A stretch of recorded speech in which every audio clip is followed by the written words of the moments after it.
Geliefdes, goeiemôre aan almal. En baie welkom by vanoggend se erediens, ons eerste Pinksterdiens van hierdie reeks wat voorlê. Ons is baie opgewonde dat julle die tyd geneem het om hier vandag te wees en dat ons net 'n bietjie weer kan besin oor wat beteken die Heilige Gees nou werklik? Wat beteken dit dat hierdie belofte vervul is? Wat beteken dit dat ons geroep is tot soveel meer deur die krag van die Heilige Gees? So geliefdes, weer eens baie welkom en ons hoop ook so dat hierdie Pinksterreeks vir julle nader aan die Here sal bring en vir julle ook so 'n ander beskouing sal kom gee van die krag van die Heilige Gees in werking in ons. Ek vra asseblief dat ons oë sal sluit en dan begin ek deur vir ons te bid.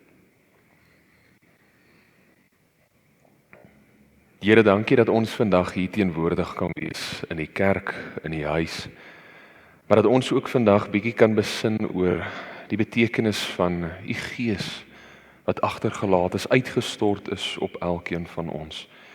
Wat dit vir ons beteken, hoe dit ons toerus vir die lewe hier vandag, hoe dit ons toerus vir ons as u kinders. Help asseblief dat ons hieroor sal dink, Heer, dat ons u sal soek deur dit alles. Dat ons die woord sal deurwerk en daardeur ook tot 'n dieper verhouding kan beweeg en 'n dieper betekenis van wat dit beteken om gevul te wees met die Heilige Gees. Dankie dat ons as u kinders vandag by mekaar kan kom, dat ons weet, my Here, ons is 'n familie in u naam. Ons dankie daarvoor, ons dankie vir die geleentheid dat ons as gemeente steeds hierdie Pinksterreekse kan aanbied en dat dit alles tot u naam is. Lei ons en versterk ons asseblief. Amen. Geliefdes, ek gaan vanoggend se erediens sommer begin deur 'n baie pragtige en 'n baie bekende gedeelte saam te lees en dan gaan ons daarna bietjie verder daarna kyk. So ek lees vir ons Handelinge 2 vers 1 tot 13. Ons weet Handelinge is 'n kragtige boek as dit kom by die groei van die vroeë kerk en ook so die krag van die Heilige Gees. So Handelinge 2 vers 1 tot 13. Toe die dag van die Pinksterfees aanbreek, was hulle almal op een plek bymekaar. Skielik was daar geluid uit die hemel soos van 'n geweldige stormwind en dit het die hele vertrek gevul waar hulle gesit het. Hulle het iets soos vuur gesien wat in tonge verdeel en op elkeen van hulle gekom het. Almal is met die Heilige Gees vervul en hulle het in ander tale begin praat soos die Heilige Gees dit aan hulle gegee het om onder sy leiding te doen. Daar het godsdienstige Jode uit al die nasies onder die son in Jerusalem gewoon. Toe die mense die geluid hoor, het 'n groot skare saamgedrom. En omdat elkeen gehoor het hoe daar in sy eie taal gepraat word, het hulle nie geweet hoe hulle dit het nie. Verras en verbaas sê hulle toe: "Die mense wat daar praat is tog almal Galileërs. Hoe hoor elkeen van ons dan sy eie moedertaal? Perse, Medeërs, Elamite, sowel as die inwoners van Mesopotamië, Judea en Kappadosie, Pontus en die provinsie Asië, Frigië en Pamfilië, Egipte en die dele van Libië om Sirene, mense uit Rome, Jode sowel as heidene wat die Joodse geloof aangeneem het, Kretensers en Arabiere, ons hoor hulle in ons eie tale praat oor die groot dinge wat God gedoen het." Hulle was almal verbaas en uit die veld geslaan. Party het vir mekaar gevra, "Wat kan dit nog beteken?" Maar party het gespot en gesê, "Hulle is dronk." Ek lees tot sover. Geliefdes, elkeen van ons het op een of ander stadium in ons lewens in afwagting gesit vir 'n sekere belofte om te realiseer of om waar te word. En ek wil julle so 'n bietjie terugvat in tyd. Dalk is daar 'n spesifieke belofte waaraan julle dink. Dink terug aan die jong jare van julle lewens, toe julle 5 of 6 of 7, 8 jaar oud was, en mamma en pappa of oom of tannie of wie ook al, het vir julle verjaarsdag beloof, maar julle gaan 'n splinternuwe mooi rooi fiets kry. Dalk 'n blou fiets of 'n groene, wat ook al kleur dit nou mag wees. Vir die dames, dalk was daar vir julle 'n mooi pop beloof, wat julle mee kan saamloop. Hoe opgewonde was julle nie oor daardie belofte wat gemaak was nie. Ek onthou nou nog my jong jare, was daar vir my beloof dat ek, toe ek jonger was, het ons dit 'n triekbike genoem. Ou basiese fiets wat nou maar net bietjie kleiner was waar mens bietjie toertjies kon doen. Ek was so opgewonde geweest. Dalk dink julle 'n bietjie nie so ver terug nie toe julle 18 jaar oud was en daar was dalk vir julle 'n motor beloof. Op julle 18 van 19de verjaarsdag, 20ste verjaarsdag, dat julle 'n motor sal kry waarmee julle hierdie lewe kan ander, kan begin rondreis en alles sien. Dalk het dit nie so vinnig gerealiseer soos wat julle dalk voor sou hoop nie. Dalk is daar deur 'n geliefde met wie julle in 'n verhouding is, aan julle beloof, maar daar sal bevordering en verbetering in julle verhouding wees. Maar julle sit vandag nog hier en julle wag vir dit om te realiseer. Geliefdes, die punt wat ek hier probeer maak is om te wag. Dit is baie kere moeilik. Dit is uitdagend. In alle eerlikheid, dit dryf ons teen die mure uit vir verskeie redes. As voorbeeld, ons leef in 'n wêreld vandag wat baie mense beskou as 'n kitswêreld met 'n kitskultuur. Bedoelende, alles gebeur vinnig. Te vinnig vir ons om enigsins by te bly. En daarmee saam, hoe vinniger iets kan gebeur, hoe beter is dit vir ons op die einde van die dag. Die voorbeeld wat ek altyd gebruik, deesdae kan 'n mens enigiets van die internet afbestel. Maar wanneer 'n mens iets van die internet afbestel, is daar gewoonlik 'n 2 of 3 of 4 dae wagperiode vir wanneer dit by mense huis afgelaai word. Maar hierdie maatskappye het nou baie slim geword. En baie keer is daar 'n opsie wat hulle noem express delivery, wat beteken betaal bietjie ekstra en dan sal dit vinniger by een se huis uitkom. Hoeveel geld dink julle maak hulle deur net daai opsie alleen? Want ons leef in 'n kitswêreld en hoe vinniger iets gebeur, hoe beter is dit vir ons op die einde van die dag. Ons sal eerder die 100 of die 150 rand ekstra betaal, dat dit môre by ons kan wees en nie oor 3 of 4 dae nie. Hoe vinnig en hoe maklik is dit om kos oor die internet of vir die telefoon te bestel? 20-30 minute daarna, dan sit by ons huis. Hoeveel maatskappye se hele naam is gesentreerd rondom die beginsel, hulle sal dit vinnig kom aflaai. Checkers 60. Binne 60 minute is ons inkopies by ons deur. Ons leef in 'n wêreld waar alles so vinnig gebeur. Maar dan kom daar 'n geleentheid waar ons moet wag. En dan voel dit maar, hierdie is 'n swakheid. Ons moet eintlik hierdie tyd benut om soveel meer te doen, want as ons nie bybly by alles nie, gaan ons agterraak. 'n Ander rede waarom om te wag so moeilik is, om te wag beteken ons is nie ten volle in beheer nie. Daar is iets wat plaasvind, iets wat gebeur, wat buite ons beheer is, en niks wat ons kan doen, gaan dit of vinniger of stadiger laat gebeur nie. Ons voel magteloos. Een van die moeilikste dinge in hierdie lewe om te beleef, as ons werklik magteloos is, ons hande is afgekap. Nog 'n voorbeeld, om te wag skep 'n sekere gevoel van onsekerheid. Hoekom vat dit so lank? Het ons dalk iets verkeerd gedoen? Moet ons ietsie doen om dit vinniger te laat gebeur? Wat kan ons doen? Ons gedagtes begin 'n gat grawe. Ek is baie lief daarvoor om daarna te verwys. As ons gedagtes met ons begin weghardloop, dan begin ons 'n gat grawe en dan kan ons nader aan die speletjie speel, how deep does the rabbit hole go? Hoe diep gat kan ons vir onsself grawe, waar ons naderhand nie meer kan uitkom nie? Om te wag is moeilik. Ons geloof, geduld, hoop, alles en soveel meer word op die spel gesit. Maar geliefdes, aan die ander kant, om te wag kan ook 'n kragtige middel wees om ons verhouding met God te versterk. Ons is die een wie die besluit neem oor hoe ons gaan optree as ons in 'n wagperiode is. Psalm 27 vers 14, let wel uit die 53 vertaling sê, wag op die Here.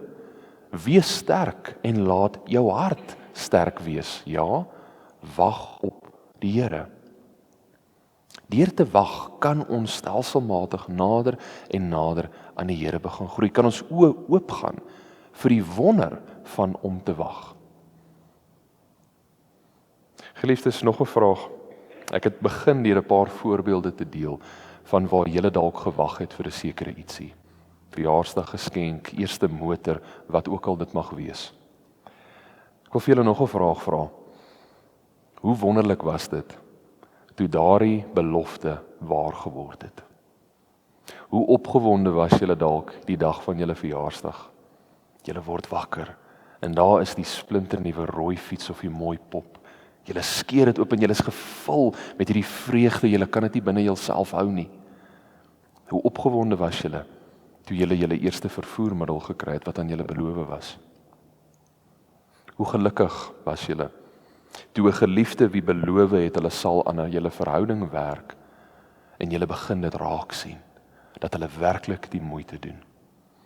Wanneer daardie belofte vervul word, vreugde kan nie beskryf wat binne ons harte aangaan, hoe opgewonde ons is oor dit wat eintlik tot vervulling kom nie.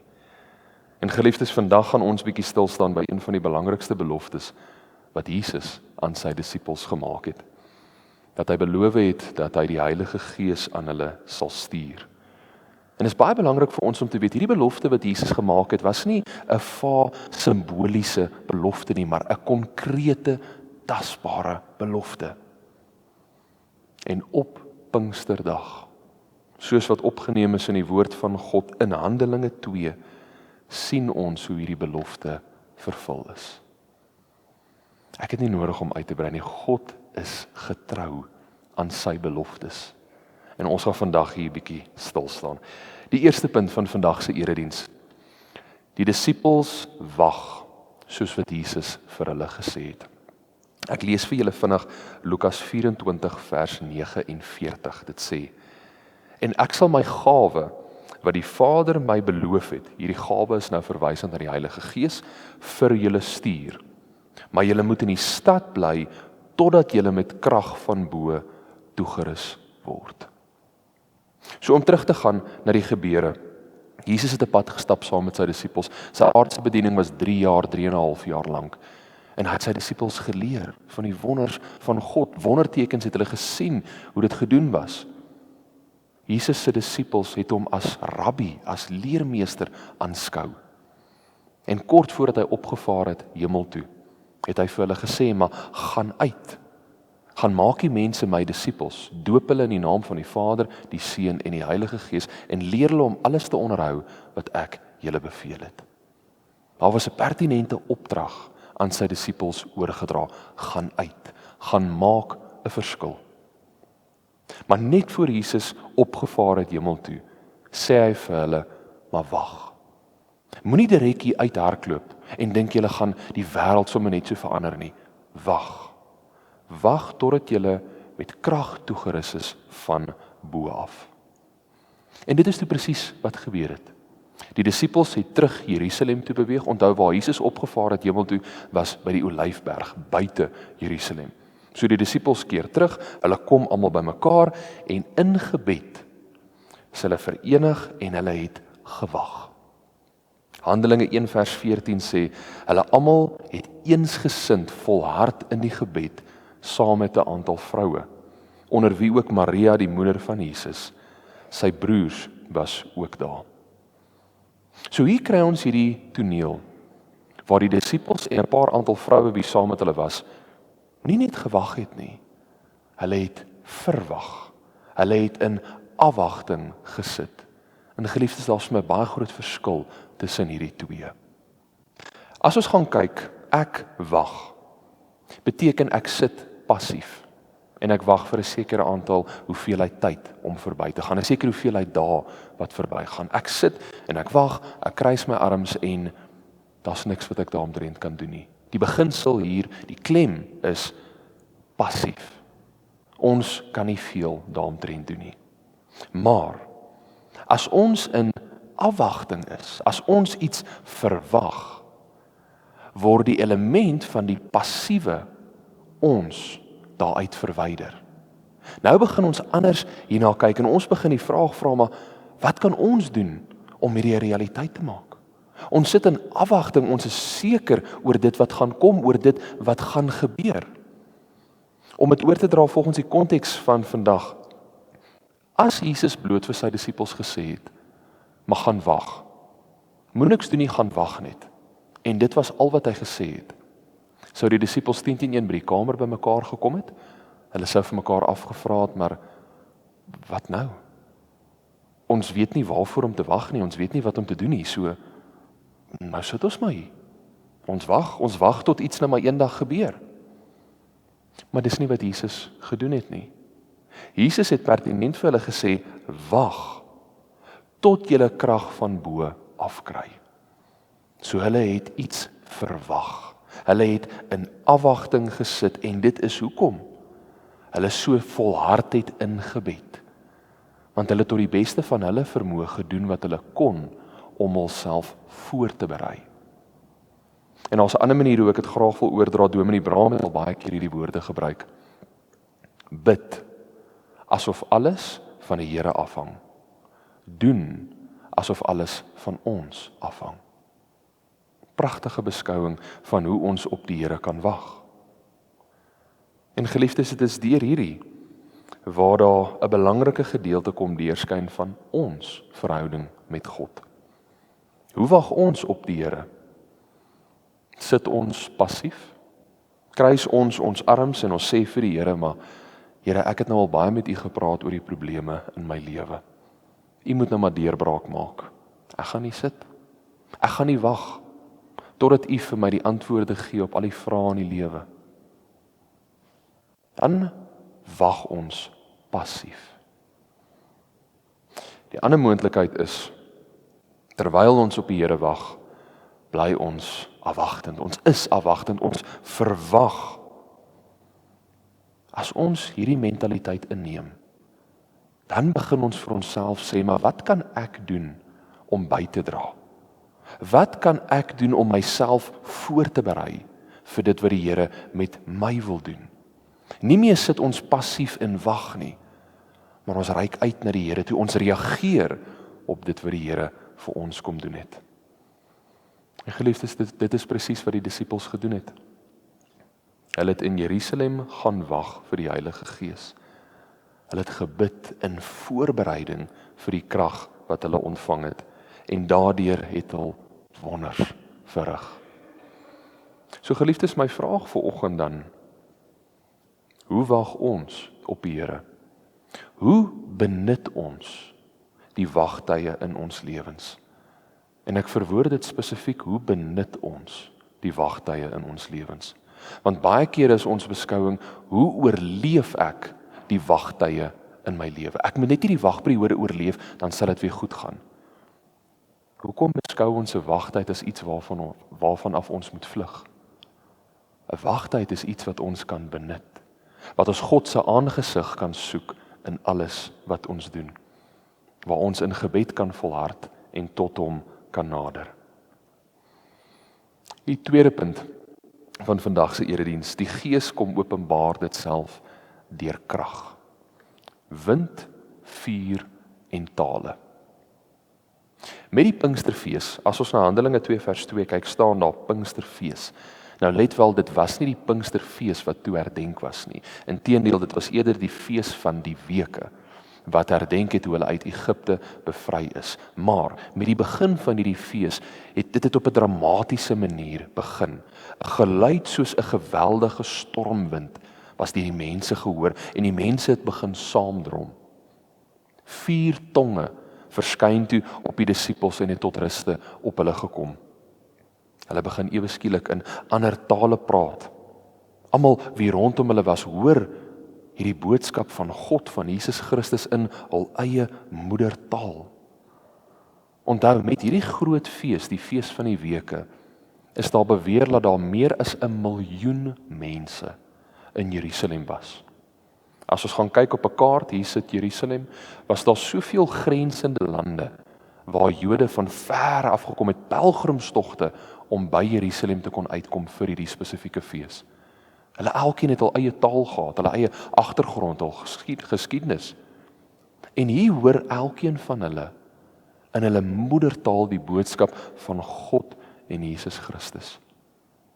Die krag wat die Heilige Gees die disippels mee toegerus het, kom skyn deur. Hierdie was nie 'n simboliese taal of verwysend na een of ander emosionele belewenis of 'n belewenis wat in die geestesrelm plaasgevind het nie. Nee, hierdie was die ware krag van die Heilige Gees wat die disippels toegerus het om hul opdragte kon uitleef. Onthou, disippels verwys na die wat nog leer, die wat Jesus gevolg het. Met die krag van die Heilige Gees wat op hul uitgestort het, het hulle apostels geword, die gestuurdes, die wat antwoord op dit wat die Here van hulle verwag. Kom ons kyk gou vir 'n oomblik na die 3 maniere waardeur die Heilige Gees dit self openbaar het. Eerstens, wind. Die Grieks vir die woord wind is pneuma. Pneuma kan ook vertaal word met asem of gees. En Jesus sê in Johannes 3 vers 8, die wind waai waar hy wil. Jy hoor sy geluid, maar jy weet nie waarvandaan hy kom of waarheen hy gaan nie. Bedoelende, die wind is nie iets wat ons as mens sal kan bemeester nie. Dis nie iets wat ons ooit ten volle sal kan verstaan of sal kan begryp nie. Ons verstaan gedeeltelik, maar ons kan van die krag van die wind kan ons gebruik maak. Nes die Heilige Gees. Ons verstaan nie ten volle die werking van die Heilige Gees nie, maar ons weet ons word toegerus deur die Heilige Gees en so kan ons dit gebruik. En saam met dit, die wind is alom teenwoordig. Ons sien dit nie, ons voel dit dalk nie altyd nie, maar die wind is oral, nes die Heilige Gees. Die volgende manier, vuur. In die Ou Testament is vuur dikwels gebruik as 'n simbool vir God se teenwoordigheid. Moses en die brandende bos. Die Israeliete wat die wildernis deur beweeg het met die 4 kolomme in die lug wat hulle gelei het. Maar saam met dit is vuur ook 'n simbool van reiniging, van heiligheid, van krag wat ontvang is. Nes die Heilige Gees. Nes die Heilige Gees, God se teenwoordigheid vir ons is. Ons kom lei, ons versterk, ons kom vul met krag. Die tale wat gepraat was. Die Heilige Gees bring nie verwarring nie. Nee. Dit bring verstaanbaarheid. Dit bring mense van soveel verskillende lande en nasies en gebiede tot een. En elkeen hoor in hul eie moedertaal van die wonder van God en Jesus Christus. Dit is baie belangrik vir ons om vandag te weet, maar die manier waardeur die Heilige Gees dit self openbaar het, deur hierdie harde geluid, die wind, die vuur, die tale, was nie om aandag te trek nie. Dit was nie om indruk te skep of almal se oë te laat rek om te dink, maar sjoe, kyk hoe ongelooflik is hierdie nie. Nee. Die koms van die Heilige Gees was die aanbreek van 'n nuwe tydperk onder gelowiges. Onthou, Jesus Christus het aarde toe gekom en Jesus Christus was die teenwoordigheid van God in hierdie gebroke wêreld. Maar toe hy opgevaar het, het hy gesê, ek los een by julle, die voorspraak los ek by julle, die Heilige Gees. En dit is nou die teenwoordigheid van God, wat elke liewe een van ons vandag kom vul. Geliefdes, hoe aanskou ons vandag die Heilige Gees? Sien ons dit bloot as 'n konsep, 'n term wat maar in die kerk gebruik word, maar ons weet nie eintlik veel daarvan nie? Of sien ons die Heilige Gees tot vandag nog steeds as die teenwoordigheid van God? Is daar nog ruimte in ons lewens vir die Gees van God om werklik tot ons deur te dring? Glo ons nog dat die Gees van God soos 'n wind oral om ons waai, alom teenwoordig is? Glo ons dat die Heilige Gees soos 'n vuur ons kom reinig, ons kom warm maak, ons kom versterk? Glo ons dat deur die krag van die Heilige Gees ons in staat is om daar waar ons is te kan getuig van God drie-enig? Die derde punt. Die Gees bemagtig ons vir sending. Die mense in Jerusalem wat hierdie gebeure aanskou het, was absoluut verstom. Hulle het so ver gegaan as om te sê, maar as hierdie mense dalk nie dronk nie, het hulle nie bietjie te veel wyn en bier beet gekry, dat hulle nou al hierdie vreemde geluide maak nie. Petrus het hierop gereageer, hy het opgestaan en verduidelik, en gesê, maar nee, dit wat julle hier sien is die vervulling van God se belofte. En hier begin Petrus preek met vrymoedigheid en sekerheid.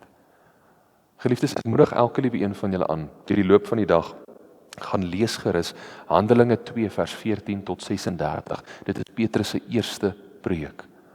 Kragtige woorde. En deur hierdie preek het die vroeë kerk ontstaan. Het die volgelinge van Jesus bymekaar saamgedrom en 'n gemeenskap gevorm en hulle het gegroei. Petrus, wie Jesus verloon het verander en gegroei in 'n prediker met vrymoedigheid. Vreesloos het hy die gemeenskappe ingetree en hy het gaan verkondig van wie die Here is. Maar wat het verander? As ons na Petrus se vroeë lewe gaan kyk, dit wat voor hierdie gebeur het, dan weet ons maar hy was bang. Hy was bang dat hy langs Jesus op die kruis sou geëindig het. Mense het vir hom begin sê toe Jesus voor die verhoor verskyn het, maar jy ken mos vir Jesus, doen jy nie? Jy het mos saam met hom geloop en 3 maal het hy gesê, julle weet nie waarvan julle praat nie, en hy het gevlug vir sy lewe. Hier, na die uitstorting van die Heilige Gees, kry ons 'n man wat die dood in die oë staar. Die engel sê dit vir my mooi, wat nie flinch nie beweeg nie, en hy verkondig van die Here. Hoe verander 'n persoon wat so bang was, na iemand wat so vreesloos gaan getuig van sy redder en verlosser? Geliefdes, julle ken die antwoord. Die Heilige Gees. Die disippels het in afwagting gesit en gebid. Hulle het alself voorberei vir dit wat sou kom. En God het sy belofte nagekom en hulle was gevul met die krag van die Heilige Gees. Maar saam met dit moet ons ook weet, die uitstorting van die Heilige Gees was nie net bedoel vir die disippels of vir die binnekringe van die gelowiges nie. Asof hulle nou ewe skielik toegang gekry het tot 'n eksklusiewe groep en niemand anders is welkom nie. Die disippels word apostels. Die wie Jesus gevolg het en van hom geleer het, word gestuur. Bedoelende, hulle is nou die middele van God se teenwoordigheid in hierdie gebroke wêreld. 'n Ander manier hoe ons daarna kan kyk, die Heilige Gees is gestuur en deur dit is ons nou gestuur.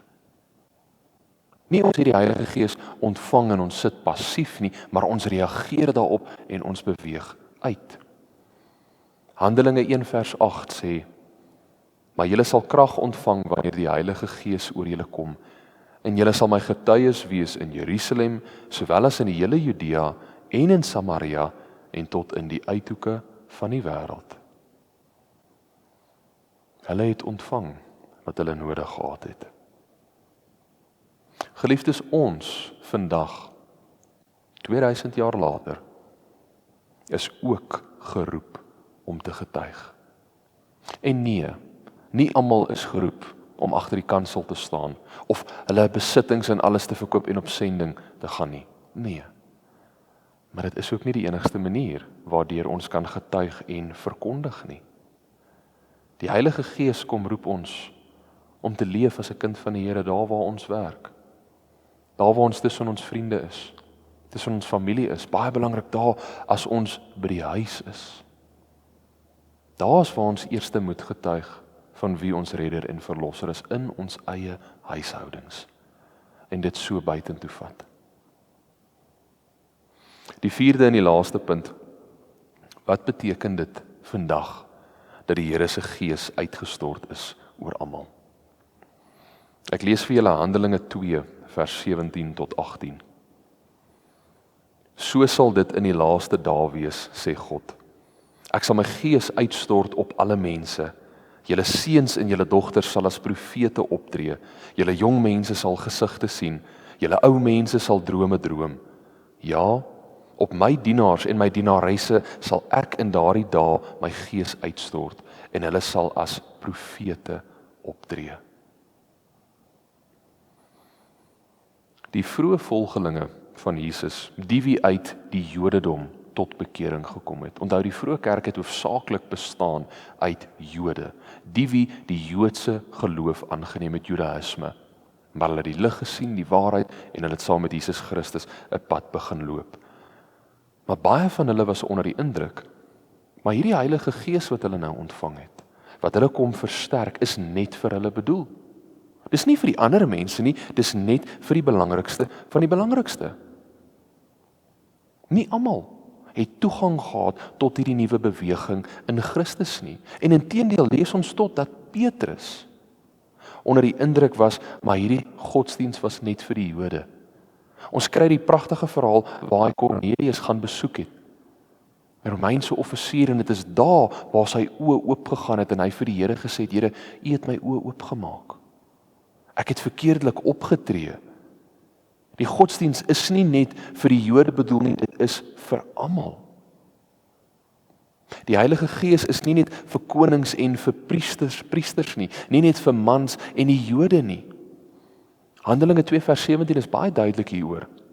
Ek sal my gees uitstort op alle mense, op oud, jonk, man, vrou, ryk, arm, alle volke, alle tale, alle kulture, alle etniese groepe. Almal. Hierdie woorde, dat die Gees op almal uitgestort sal word, vir ons vandag, voel nie baie kragtig nie. Geliefdes, hierdie woorde, dat die Gees op almal uitgestort sal word, het die ou hiërargiese sisteme van daai wêreld kom verbreek. Onthou, die vroeë Jodendom het geglo in die wat meer van die wet uitleef, is nader aan God, is belangriker vir God. Die wat sukkel om die wet uit te leef, God stel nie belang in hulle nie. So hulle het die hiërargiese sisteem gehad. Die skrifgeleerdes, die fariseërs, die sadduseërs, hulle is bo op die lys. En dan die wie sukkel, ag, die Here stuur homself nie aan hulle nie. Daarom, hulle gaan nie ingesluit word in hierdie nuwe godsdiens in Christus nie. Hulle is nie goed genoeg nie. Hierdie woorde kom verbreek daai hele sisteem en sê maar nee. Almal is welkom. Almal is draers van die teenwoordigheid van God. Die kerk word geroep tot inklusiwiteit, tot deelname, tot 'n openheid vir God se wil in ons lewens. God roep tot vandag toe nog mense wie hy bemagtig en gebruik om sy wil te doen. Is ons vandag nog bereidwillig om as tempels vir die Gees hierdie gebroke wêreld in te tree? Dominee Braam het gister op 'n baie mooi manier oorgedra en gesê, maar die Heilige Gees kom gryp ons nie so aan die nek en dwing ons om te doen wat hy wil hê ons moet nie. Nee. Daar's 'n sekere bereidwilligheid van ons kant af nodig, waar ons as tempels van die Here dien en sê, Gees, hier is ek. Gebruik my. Maar nie Gees, hier is ek sit in afwagting, of ek gaan niks doen, ek is passief nie. Nee, ons verwag dat ons moet kom vul, die Gees ons moet lewendig maak, en dat die Gees deur ons kan werk en ons 'n verskil in hierdie lewe vandag maak. Geliefdes, ek sluit af. God het beloof dat hy sy Gees sal stuur. Die disippels het hulself gaan voorberei. Hulle het in gebed volhard. En die gebed en die belofte het waar geword. Hulle is vervul deur die Heilige Gees. Hierdie was baie meer as bloot net 'n formaliteit. Hierdie het hulle op 'n bonatuurlike manier kom verander, kom vernuwe. Hulle toegerus om die opdrag wat die Here aan hulle oorgedra het, 'n realiteit te maak. Die Gees het gewone mense bemagtig tot 'n buitengewone roeping. En God stort steeds sy Gees op mense vandag uit. God bly getrou aan sy beloftes ten alle tye. Die vraag is net, is ons gereed om 'n pad saam met die Gees te stap? Is ons gereed dat die krag van die Heilige Gees ons kom vul, laat ons kan getuig daar waar ons is, dat ons kan praat van die waarheid van God drie-enig, dat ons as 'n baken van lig in hierdie gebroke wêreld kan skyn en mense kan lei tot die waarheid in die Here. Amen. Ek gee 'n oomblik van stilte.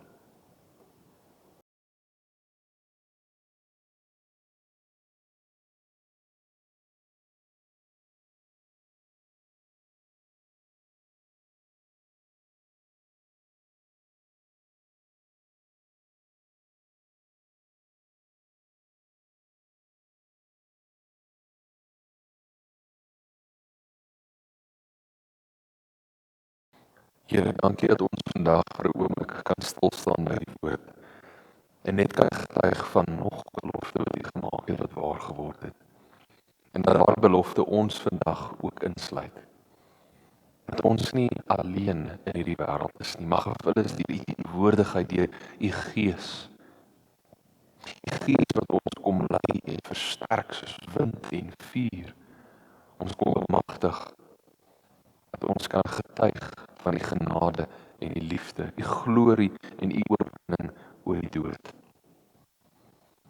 Maar Here, ek vra asseblief dat U ons harte sal kom oopmaak, ons oë sal kom oopmaak, dat ons sal weet, ons moenie eenkant passief sit en wag, arms gekruis nie.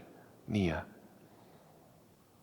Ons moet sit in afwagting. Ons verwag dat U Gees ons kom versterk en kom lei en ons moet alles in ons vermoë doen om voor te berei daarvoor. Ons moet doen asof alles van ons afhang en bid asof alles van U afhang. Dankie dat ons as familie vandag hier teenwoordig kan wees met die begin van hierdie Pinksterreeks. Seën ons asseblief, Here, dat dit ons nader aan U sal bring en dat ons oë sal oopgaan vir die groter roeping wat U aan ons oorgedra het. Amen. Geliefdes, soos julle so sit, ontvang die seën van die Here. Die genade van ons Here Jesus Christus en die liefde van God ons Vader en die teenwoordigheid van die Heilige Gees wat op elkeen van ons uitgestort is en ons kom vul met krag, sal met elkeen van julle wees tot in lengte van dae. Amen.